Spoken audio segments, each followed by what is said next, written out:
This has been quite a day. But I have to tell you that we began the day, this being Women's History Month, honoring women in history, and one of them is in the present. Billie Jean King came. We all basked in the glow of Billie Jean King as we honored Patsy Mink. This in the next couple of months, will observe the 50th anniversary of Title IX. And Title IX, you know what that meant for women in education as well as sports activities. That word was very important in the law. Patsy Mink made it happen. Pretty soon we'll have a a picture of Patsy Mink in more obvious display in the Capitol. She was the first woman of color to serve in the Congress of the United States. Today we had the Sidwell Friends basketball team, which are the all-out champions, their coach. We had Wendy Mink, the daughter of Patsy Mink. So again, I start with something that we had been looking forward to, that we savored at the time and take great pride in.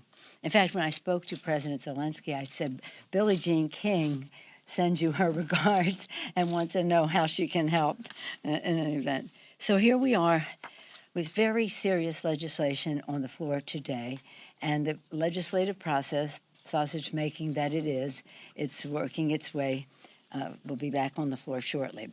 We'll have a bipartisan omnibus bill, funding bill that includes $13.6 billion in funding for Ukraine, humanitarian, economic, and military defense spending. A separate funding package to continue the battle about coronavirus that we are taking out of the omnibus, and of course, that I mentioned, the omnibus bill. And then we have a bill, a sanctions bill, banning the import of Russian oil and energy products, not just oil, into the U.S., and taking other steps to isolate Russia in the world, including a review of their participation in the WTO, the World Trade Organization. The omnibus bill, which I want to commend Rosa DeLauro. She was absolutely masterful in the role that she played representing the House and Democrats in all of this. It has defending democracy in Ukraine, as I mentioned, $13.6 billion, making a difference in American families, including lowering the cost for education with bigger Pell Grants and establishing the president's ARPA-H initiative to defeat cancer. I'm very proud of that. You know DARPA, which was the defense piece of that. Then when we had the majority before, we created something called ARPA-E. It was an energy initiative. This is a health initiative. Then unlocking billions more for federal dollars. In the bipartisan bill, the bipartisan infrastructure bill, there was money allocated, but it could not be spent until we unlocked it in this appropriations bill. And then the bipartisan legislation, this is especially, I'm glad about this, especially in Women's History Month, that we will have reauthorizes the Violence Against Women Act and establishes new cyber, in addition, other bills establishing new cyber protections against Russia. Those are two different bills.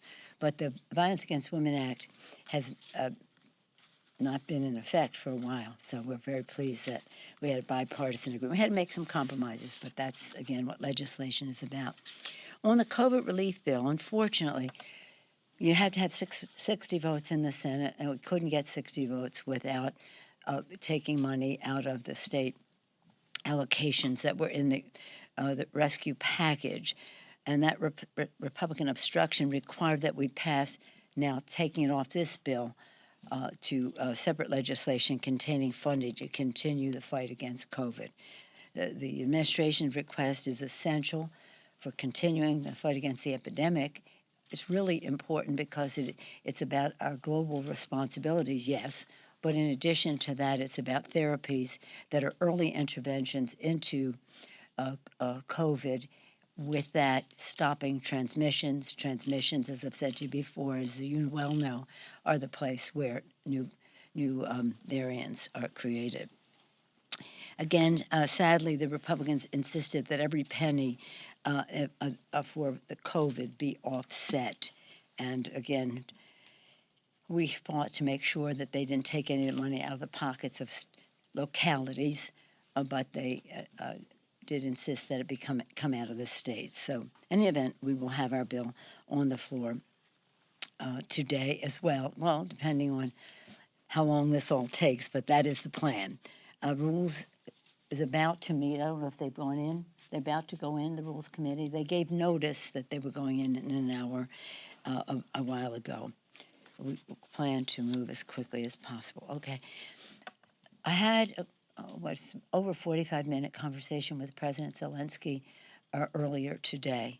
It is really an honor to just be on the call with somebody so courageous, so determined, and so strategic in his thinking about how to protect his country. The assault that Putin has made on Ukraine is an assault on democracy. So the Ukrainians are not only defending their country, they're defending democracy. We talked about a range of issues, including what the crimes against humanity that Putin is committing. About today, the news was that they bombed a maternity hospital, killing babies, children, moms. This is the beast that Putin is. What we would like to do is for the people of Russia to understand that, and of course, he's blanking out a lot of that. So in any event, it takes us to our other bill today, which is the Russian energy ban the import of Russian oil and energy products in the U.S. I mentioned that, cutting off major source of revenue for Putin. This is about jobs and money there. Take steps to review Russia's access to WTO and explore how to further diminish Russia in the global economy. Reauthorize and strengthen the global Magnitsky human rights accountability. You know that bill. That was started as against Russia, particularly for Russia legislation, but then it was globalized so that massive human rights violators, any place, including Ukraine, can have further sanctions imposed upon them. Again, the call with Zelensky was for me a great honor, as I said. My colleagues who had spoken with him by phone over the weekend shared that view. We talked about that maternity hospital. We talked about weapons, that Putin is using weapons to prohibited in the Geneva Conventions, including cluster bombs and vacuum bombs, which cause severe suffering. The subject that we talked about also was the nuclear power plants that the Russians have as a target. And that 2 million Ukrainians, and the number will continue to grow, are fleeing their country. We want to be as helpful as possible. One of the things he called upon, of course, he wants planes, he wants anti-missile weaponry, he wants armored cars, he wants a number of tanks, but he also he wants the planes, you know that. But he also said that we're going to need everybody's help in rebuilding Ukraine as soon as we end this war. He was very positive about that. Back home, just on another front, not only as we talk about these things, we talk about lowering cost, increasing paychecks, cleaner government, and what we do, but not all of us, not everybody here shares that priority of lowering costs for families. This week, a GOP senator revived their party's plan to repeal the Affordable Care Act, repeal and end protections for 150 million people. Cut off access to more than 20 million, but end pre-existing condition protections, et cetera, for over 150 million families. A record number of Americans have gained access through the Affordable Care Act. More now. Under the rescue plan, Democrats further lowered premiums, saving some of these families an average of $2,400 But Republicans want to take those savings away, raise costs, including another plan announced by a GOP senator, which would, in his words, raise taxes on over half of Americans. The GOP plan would increase taxes for more than more than $1,000 on average for the poorest 40% of Americans. Democrats are for the people and will keep fighting for them. So it's a busy day. We started celebrating that when women succeed, America succeeds, because month is Women's History Month. March is Women's History Month. And then into the legislation that's on the floor, historic call for me with President Zelensky, but at the same time staving off some of the assaults on America's working families that the Republicans continue to be engaged in. Any questions? Yes, sir. On the omnibus, yes. A number of your members said that they felt blindsided about the COVID relief offsets that were in there. Why were they not looped in earlier into this process when this had been months and months in the making? No, it hasn't been months and months in the making. This is when you're in a negotiation. And when you're in a negotiation, you do not weaken at the end. We had to be very strong to insist upon having the COVID funding. This COVID funding, as I said before, is about early intervention so that we stop transmissions and therefore new variants. It's about honoring our responsibility we have to the rest of the world. It's been very obvious for a long time now that the Republicans in the Senate did not want to do COVID funding. And then if we did it, that it would have to be paid for by state and local government. We cut the amount in half. We cut in half what the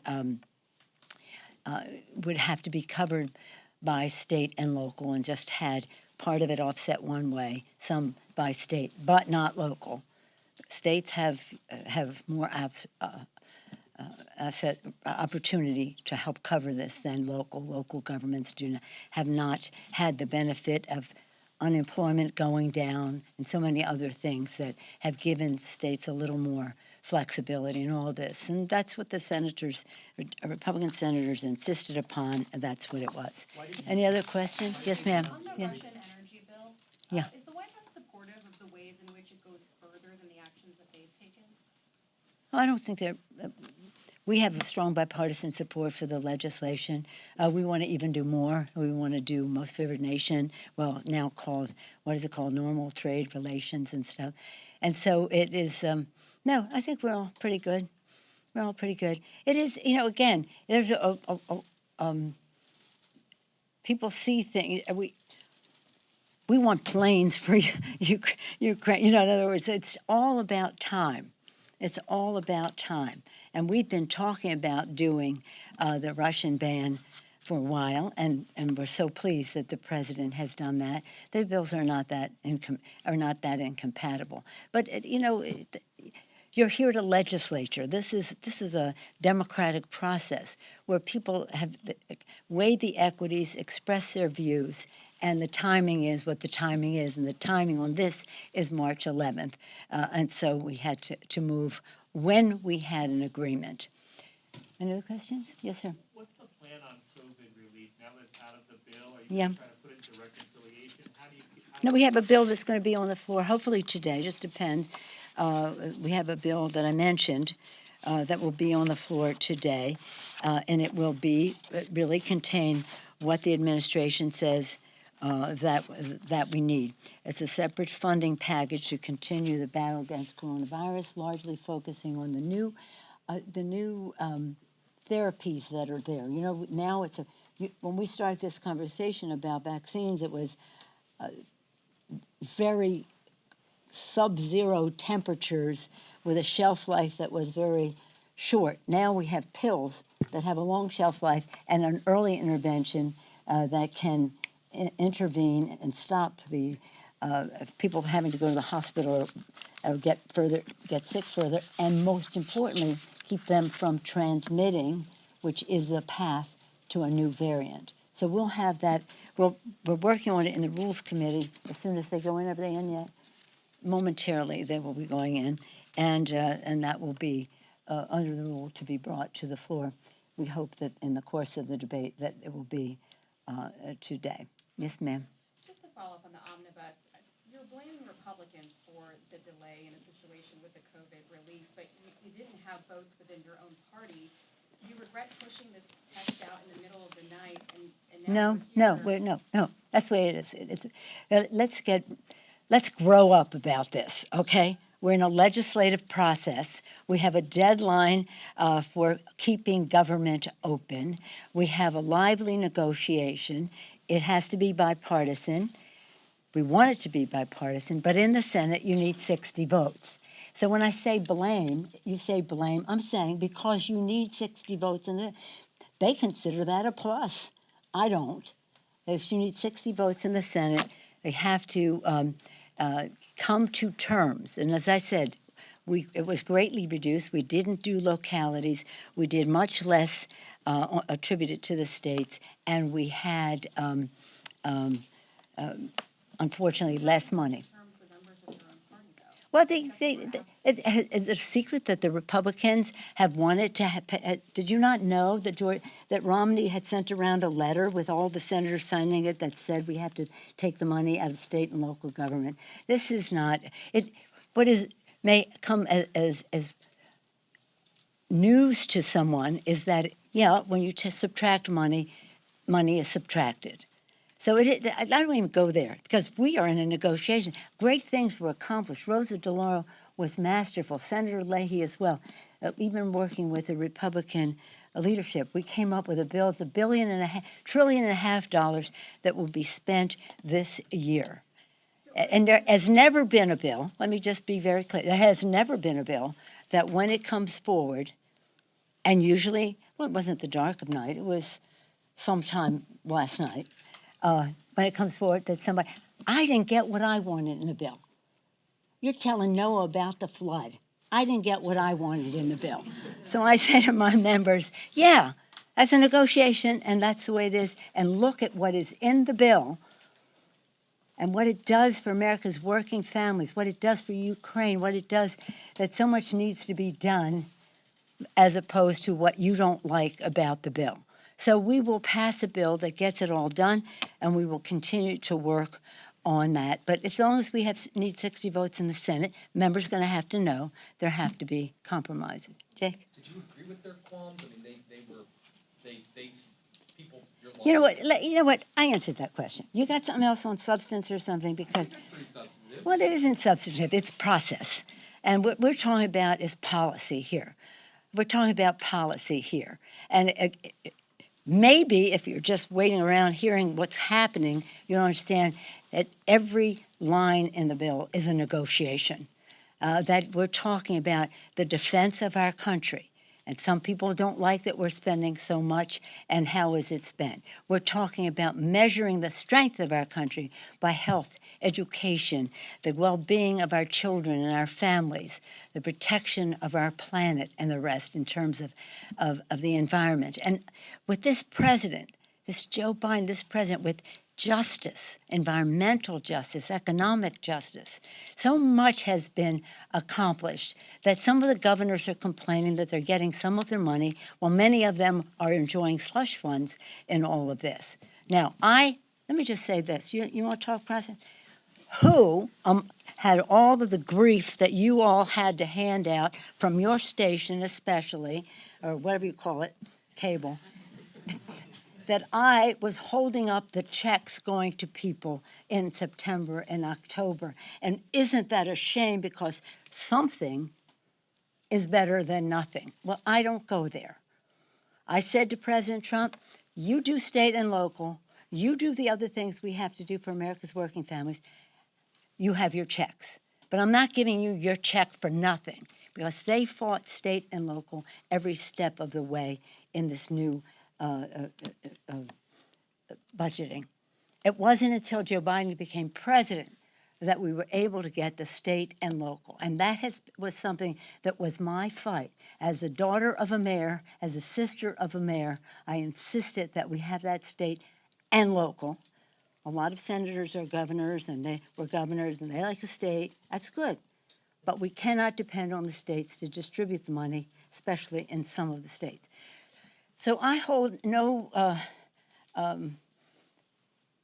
I can compare myself to anybody on stating for every dollar that those governors and those mayors got, and the mayors we did not subtract from. So where did this money come from?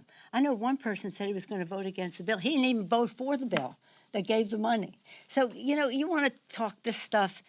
Okay, you can talk this stuff. We got a war going on in Ukraine. We have important legislation to bring to the floor for humanitarian. Oh, and by the way, did I tell you, on the President Zelensky, one of the things that he asked her that was relatively new in the discussions was that, of course, he wanted planes and anti-aircraft and missiles and tanks and all of that. He wanted the sanctions to be very tough and the rest. But what he did ask for was help in rebuilding of Ukraine. And all of us are going to help in the rebuilding because the beast that is Putin is just destroying civilian areas, hospitals, striving to put out, nuclear facilities that are the source of electricity in the country. So we got important work that we're doing here. Some of the members are disappointed. I'm disappointed. As Dave VAWA would say, Dave VAWA used to be the chairman of our committee, and he'd come into the room and he'd say, I know some of you don't like the way this went, and you don't like me. Well, I don't like me either. You don't like what you didn't get in the bill? I'm very unhappy with it. I didn't get in the bill. You think I could have gotten something into the bill as Speaker of the House? No, because it takes 60 votes in the Senate. That's it. That's all I'm going to say about that. If you're going to talk about policy, I'm happy to take those questions, but I'm not. I thought you were busier people than to ask 1, 2, 3, 4 questions about the fact that we are moving with our bill and we're not wallowing in what some governors are complaining about not getting. Yes, ma'am. Yeah, on Ukraine, did the discussion come up with President Zelensky about a no-fly zone? Yeah. What did he have to say about that, and where do you stand on that? Well, I've had last week and this week conversations with the Speaker of the Parliament of Ukraine, and that would, and correspondence that he's sent us and the rest. That has always been one of the things they ask for. But they know that we can't go there. Putin is trying to bait the trap so that we go in, and that's the beginning. Could be the beginning of World War III. Putin totally irresponsible using weapons that are not allowed under the Geneva Convention. Putin who threatens use of chemical weapons, nuclear, and the rest. So they know that we can't, but it's the ask. Now, he was this morning more. If we can't have a no-fly zone, let us have our own, and we need the airplanes to come in. And that is what that is that there are planes that the Ukraine pilots are trained on, and these are some of the planes that are in Poland. Poland said that they would do it if America said yes. America said yes, and now they want backfill. That's, in other words, if we give these to Ukraine, then we want to. But this morning he was less on the ask for the policy, more on let us do it, help us get the planes. But also there is a school of thought that thinks the anti-aircraft missiles and the rest are a very important way. Myself, when I see those tanks, that 40 miles of tanks, I'd like to take out those tanks. I mean, I think that them having more planes might be useful, but that I'm not a military strategist. We hope that we will be able to get up to a place. I hope. You asked me how. I hope that we can get to a place where the MiGs, which are the kinds of planes they've been trained on, can go to Ukraine. The F-16s, especially if we have an excess of them, can backfill for Poland. I'll take one more. Yes, sir. Madam Speaker, regarding your conversation with President Zelensky, Yes. You mentioned he asked for a number of things. It sounded like that would go beyond the $14 billion that's currently under consideration. Excuse me, it would go beyond what? The $14 billion that's under consideration. Oh, yeah, now. right. We're talking about Yeah. additional. Well, if we do, yeah. What we have right now, the 13 point whatever it is, $1 billion defense, humanitarian assistance, and economic assistance could be loan guarantees, all that. The 2 million now refugees, we're going to have to see what all of us have to do working together, the NATO and other countries. It's beyond NATO wanting to be helpful.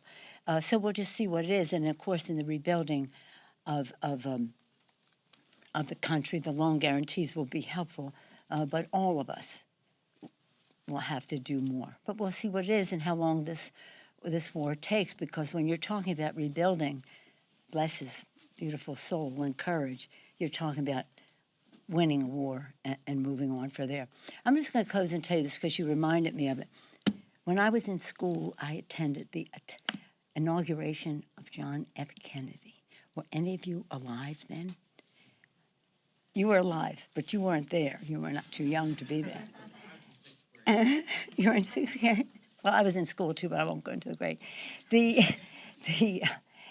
And in the speech, all of you know, even in sixth grade, you probably learned that he said, to the citizens of America, ask not what America can do for you, but what our country can do for you, but what you can do for our country.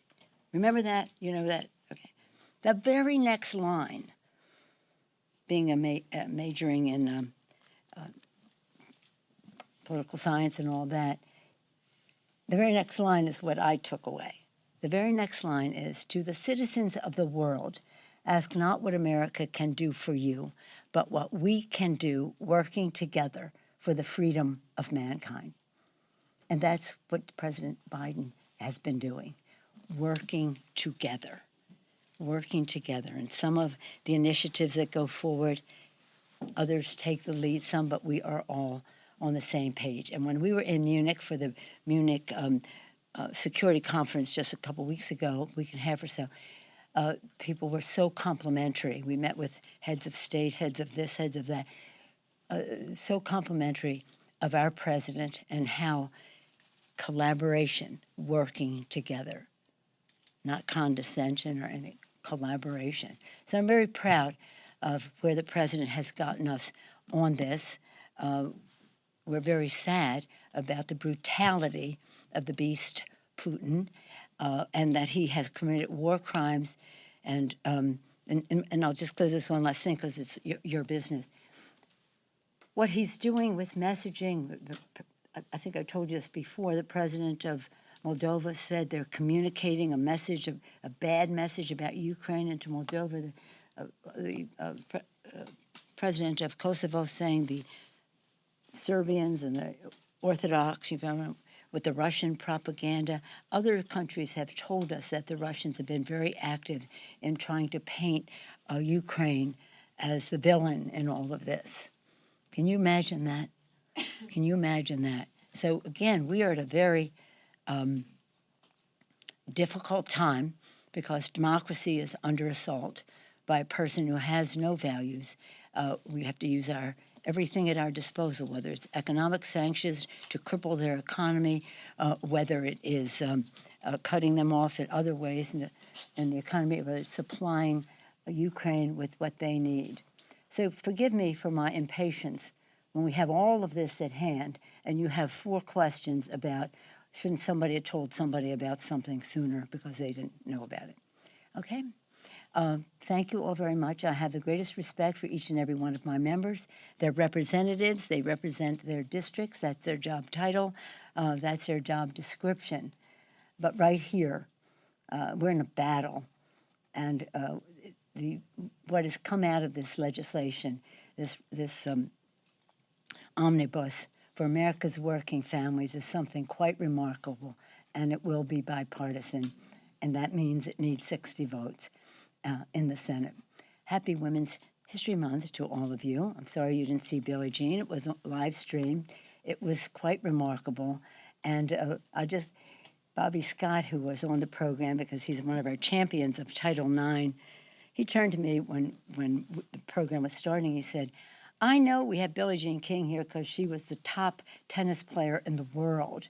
But she could be here as just being one of the top people in the world. She's so great. She cares so much. Thank you all.